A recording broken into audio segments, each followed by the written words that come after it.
تو اللہ فرماتا ہے وَفَجَّرْنَا فِيهَا مِنَ الْعُيُونِ، ہم نے یہ جو چشمے جاری کیے ہیں، ذرا ان چشموں کو بھی دیکھو، یہ پھوٹتے جھرنے، یہ بہتی ندیاں، یہ گیت گاتے رقص کرتے ہوئے جو ہیں وہ آبشاریں، پہاڑوں کے اوپر تودے، پھر گرمیوں کے موسم میں ان کا پگھلنا، یہ قدرت کے انتظام دیکھیے اور مالک رنگ دیکھیے۔ تو اللہ فرماتا ہے وَفَجَّرْنَا فِيهَا مِنَ الْعُيُونِ، اور ان پھوٹتے ہوئے چشموں کو دیکھو، لِيَأْكُلُوا مِن ثَمَرِهِ، تاکہ اس کے پھلوں سے کھائیں۔ اب ثمرہ ہی میں جو ہی ضمیر ہے، اس پر مفسرین کی 3 آراء ہیں۔ ایک رائے یہ ہے کہ ضمیر راجع ہے ذات باری کی طرف،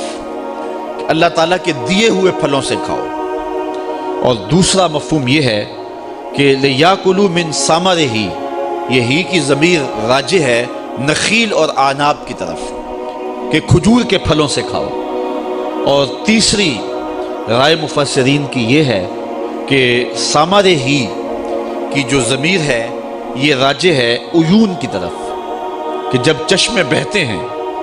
اور پانی پھوٹتا ہے تو زندگی کے آثار پیدا ہوتے ہیں اور رویدگی پیدا ہوتی ہے۔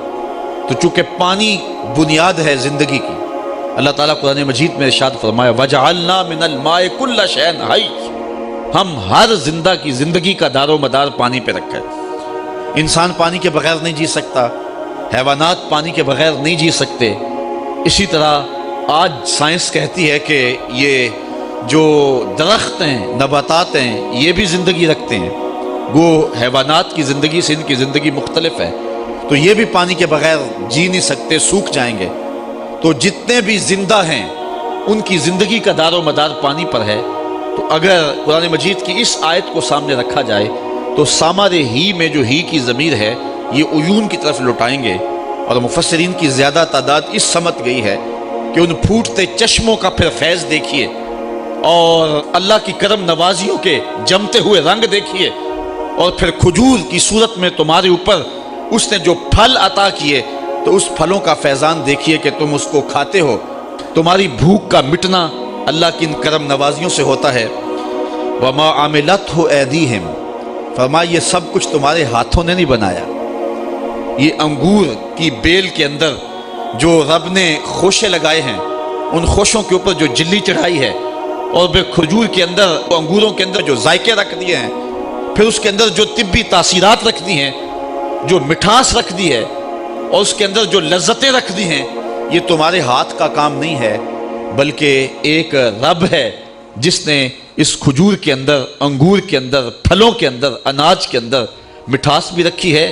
توانائی بھی رکھی ہے، تمہاری ضرورتوں کی کفالت بھی ہوتی ہے۔ افلا یشکرون، کیا وہ شکر کیوں نہیں کرتے؟ جبکہ یہ ان کے ہاتھوں کی کرشمہ سازی نہیں ہے، یہ رب کی صنائی اور رب کی قدرت کے بکھرے ہوئے رنگ ہیں جو پوری دنیا کے اوپر دیکھے جا سکتے ہیں۔ تو یہ پھوٹتے چشمے، یہ بہتے ہوئے جھرنے، یہ جو ہے وہ نہریں،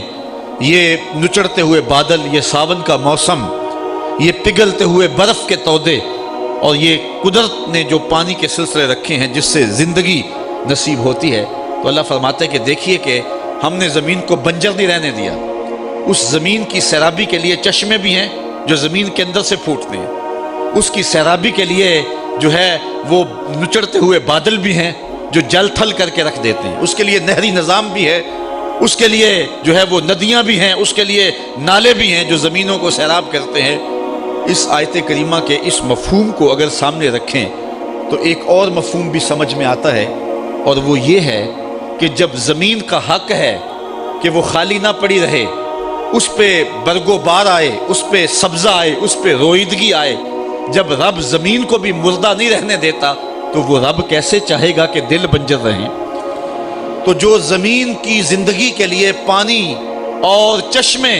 اور زمین کی زندگی کے لیے نچڑتے بادل جس نے جو ہے وہ بنائے ہیں، اس نے دلوں کی زندگی کے لیے نبی بھی بھیجے ہیں، رسول بھی بھیجے ہیں، کتابیں بھی بھیجی ہیں، اور مصلحین کو بھی بھیجا ہے تاکہ دلوں کی بستیاں غیر آباد نہ رہیں۔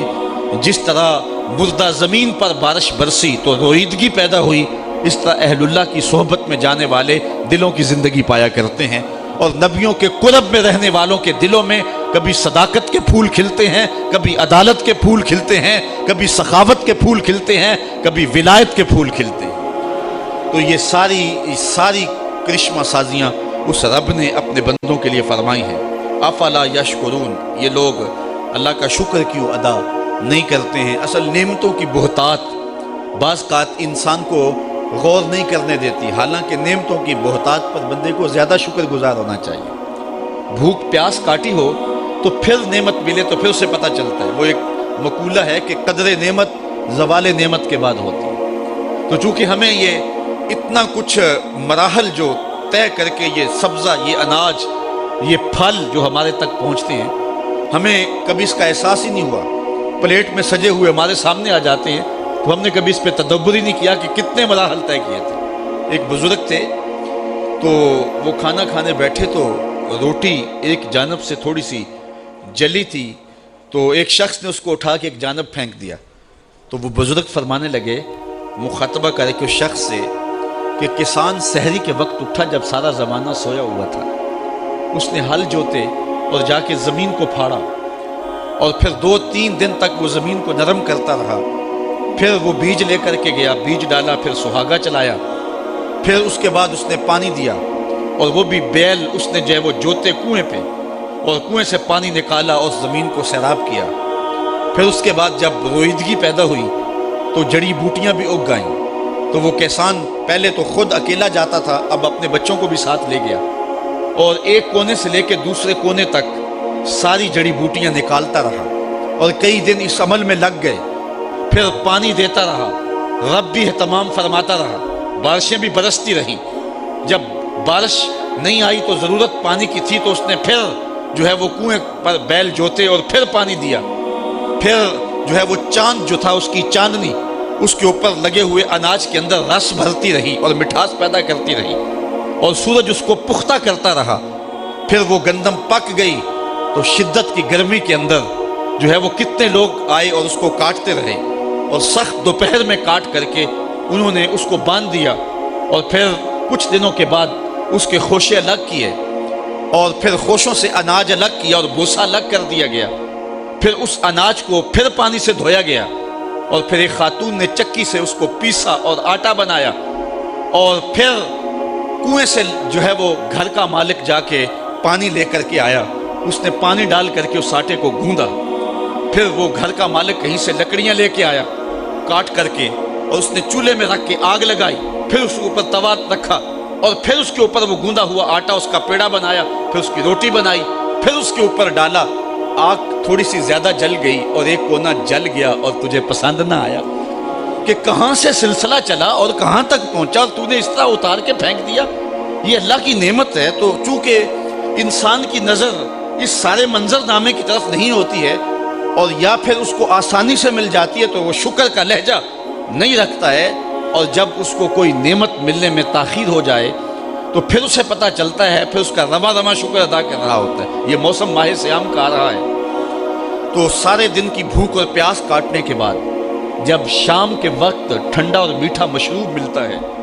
اور بندہ اس کو لے کر کے اپنے کام و دہن میں ٹپکاتا ہے، تو انسان کی زبان بولے نہ بولے، انسان کا ایک ایک بال رب کی تسبیح بول رہا ہوتا ہے اور رب کا شکر ادا کر رہا ہوتا ہے، اس لیے کہ سارے دن کی پیاس کاٹی نہ تو اب پتہ چلا کہ پانی کیا ہوتا ہے۔ یہاں حضرت مولا کائنات سیدنا علی المرتضیٰ رضی اللہ تعالی عنہ کا ایک قول آپ کے سامنے رکھنا چاہوں گا حضور کے بارے میں، کہ حضور سے محبت کتنی ہے ہمیں۔ کسی نے کہا جان سے زیادہ، کسی نے کہا مال سے زیادہ، کسی نے کہا اولاد سے زیادہ، کسی نے کچھ کہا۔ حضرت علی المرتضیٰ فرمانے لگے حضور ہمیں مال سے، جان سے، اولاد سے پیارے تھے، یہاں تک کہ پیاس کی شدت ہو اور ٹھنڈا پانی میسر آ جائے، حضور اس ٹھنڈے پانی سے بھی زیادہ پیارے تھے۔ یہ آپ نے پرسوں ترسوں کے اخبار میں دیکھا ہوگا کہ جو ہے وہ عرب میں ایک شخص گاڑی خراب ہونے کی وجہ سے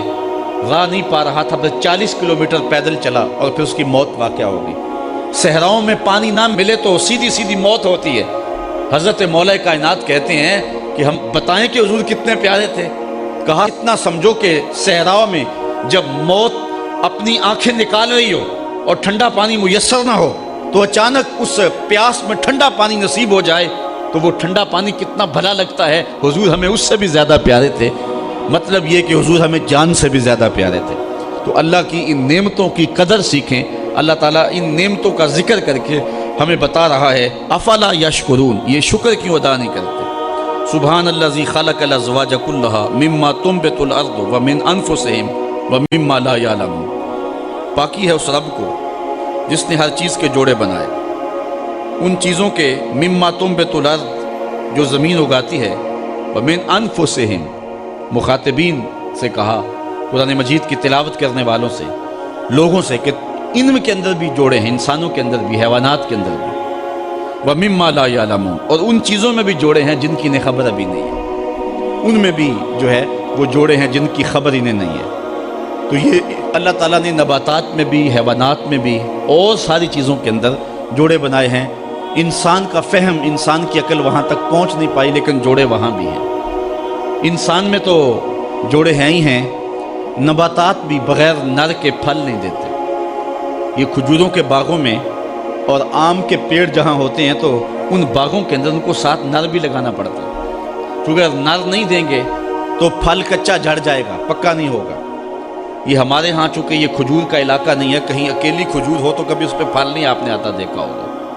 اس لیے کہ اس کے ساتھ نر نہیں ہے، یا وہ نر ہوگا تو پھل آئے گا نہیں، اگر وہ مادہ ہے تو اس کا ساتھ نر نہیں ہے۔ تو جہاں کھجوریں اگائی جاتی ہیں، جہاں ان کے باغات ہوتے ہیں، تو وہاں نر بھی دیے جاتے ہیں۔ پھر ہوائیں نر کھجوروں سے مادہ تولید کو لے کر کے مادہ کے اوپر پھینکتی ہیں، اور اس طرح وہ بارآور ہوتی ہیں اور پھر پھل ہوتا ہے۔ تو جن کو نر کم ملتا ہے، جن کھجوروں کو نر کم ملے تو ان کے اندر گٹھلی بھی پیدا نہیں ہوتی ہے۔ تو یہ اللہ تعالیٰ جل شانہ نے ایک نظام رکھا ہوا ہے کہ جانوروں کے اندر بھی جوڑے، اور انسانوں کے اندر بھی جوڑے،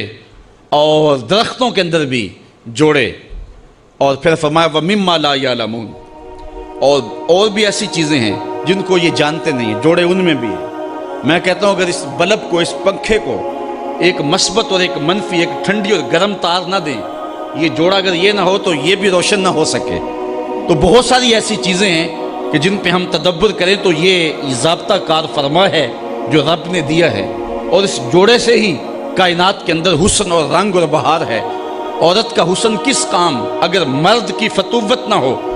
اور مرد کی فتوت کس کام اگر عورت کا خمار نظر نہ ہو۔ تو رب نے جو ہے وہ یہ جو جوڑوں کا سلسلہ رکھا ہے، یہ ایک حسن اور ایک لطافت پیدا کرنے کے لیے رکھا ہے۔ تو کہا اس پہ غور کریں، سبحان الذی خلق الازواج کلھا، جس نے ہر شے کے جوڑے بنائے، مما تنبت الارض جو زمین اگاتی ہے، ومن انفسہم ان کی اپنے آپ سے، ومما لا یعلمون اور ان چیزوں سے جن کو انہیں خبر نہیں، جن کو جانتے نہیں۔ وآیۃ لہم اللیل، ان کے لیے ایک نشانی، بڑی نشانی رات ہے، نسلخ منہ النہار، جس سے ہم دن کو کھینچ لیتے ہیں، فاذا ھم مظلمون، تو پھر وہ اندھیرے میں چلے جاتے ہیں۔ اصل اندھیرا ہے تو روشنی دن کی صورت میں نمودار ہوتی ہے، سورج کی کرنیں اندھیرے کو دھکیل دیتی ہیں۔ بعض یہ بھی کہتے ہیں کہ زمین میں مقناطیسی سلاخیں ہیں جو روشنی کو جذب کرتی ہیں اور اندھیرا سمٹتا ہے۔ بہرحال جو بھی طریقہ کار ہو، تو دن ایک لباس ہے جو رات کے اوپر چڑھ جاتا ہے اور رات اس کے نیچے چھپ جاتی ہے۔ کالے حبشی کو سفید لباس پہنا دیں تو سفیدی نظر آئے گی، اور پھر جب لباس کھینچے تو نیچے سے سیاہی نکلتی آئے گی۔ اللہ فرماتا ہے کہ ہم نے راتوں پر دنوں کے لباس چڑھا دیے، اور پھر راتیں نہیں رہی، دن ہو گئے، اور جب ہم دن کھینچتے ہیں تو پھر وہ کالی کی کالی ہو جاتی ہیں۔ شب دہجور کی وہی ظلمتیں، وہی اندھیرے، وہی راہوں میں بھٹکنا۔ تو فرمایا کہ یہ ایک نشانی ہے اگر اس پہ غور کریں کہ ہم نے دن بنائے۔ والشمس تجری لمستقر لہا، اور سورج چلتا ہے اپنے ایک ٹھہراؤ کے لیے، اس کا ایک استقرار ہے جس پر وہ چلتا ہے۔ اچھا، حضرت عطا بن ابی رباح رضی اللہ تعالیٰ عنہ، یہ حضرت عبداللہ ابن عباس رضی اللہ تعالیٰ عنہ کے شاگرد ہیں، انہوں نے اس کو لمستقر لہا کو لا مستقر لہا پڑھا، ایک قرات انہوں نے یہ پڑھی ہے۔ تو اس کا مفہوم پھر یہ ہوگا کہ سورج چلتا ہے اور ایسے چلتا ہے تو رکتا نہیں ہے، یعنی مسلسل چلتے چلا جا رہا ہے، اور جو چیزیں سورج کے سامنے آتی ہیں وہ روشن ہوتی ہیں، وہاں دن ہوتا ہے، اور جہاں سورج نہیں ہوتا تو وہاں اندھیرا ہوتا ہے۔ تو وہ چلتا ہی رہتا ہے، کبھی رکتا نہیں ہے، ایک تسلسل کے ساتھ۔ لیکن جو قرات ہے وہ لمستقر لہا، اس پر ہے، متفق قرات یہ ہے، اس لیے یہاں یہ ہوگا کہ سورج جو ہے وہ اپنے مدار پر، اپنے مستقر پہ چلتا ہے اور کبھی اس سے ہٹا نہیں ہے۔